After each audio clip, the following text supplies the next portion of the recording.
शिवाजी विद्यापीठात येत्या 20 जानेवारीपासून 2 दिवसीय आंतरराष्ट्रीय शिक्षण उद्योग शासन परिषद 2.0 चे आयोजन करण्यात आले आहे।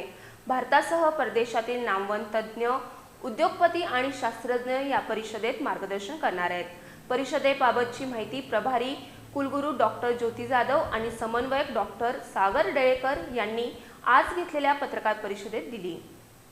शिवाजी विद्यापीठातर्फे 20 आणि 21 जानेवारी 2026 रोजी आंतरराष्ट्रीय शिक्षण उद्योग शासन परिषद 2.0 चे आयोजन करण्यात आले आहे। या परिषदेचा मुख्य उद्देश शिक्षण उद्योग आणि शासन यांच्यातील सहकार्य अधिक दृढ करून नवोपक्रम आणि स्टार्टअप्सना बळ देत विकसित भारत 2047 हे ध्येय साध्य करणं हा आहे।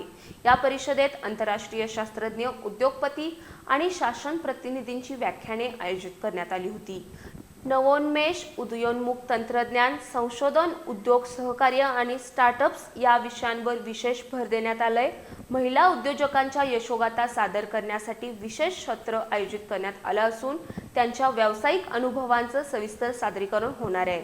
परिषदेदरम्यान स्टार्टअप प्रदर्शन, पोस्टर स्पर्धा आणि इनोव्हेशन हॅकॅथॉनचं आयोजन करण्यात आले। विद्यार्थी, संशोधक आणि स्टार्टअप्सना त्यांच्या नाविन्यपूर्ण कल्पना मांडण्याची संधी मिळणार आहे। विविध स्पर्धातील विजेत्या उद्योजकांना एकूण 15 लाख रुपयांपर्यंत बीज निधी भांडवल स्वरूपात देण्यात येणार आहे।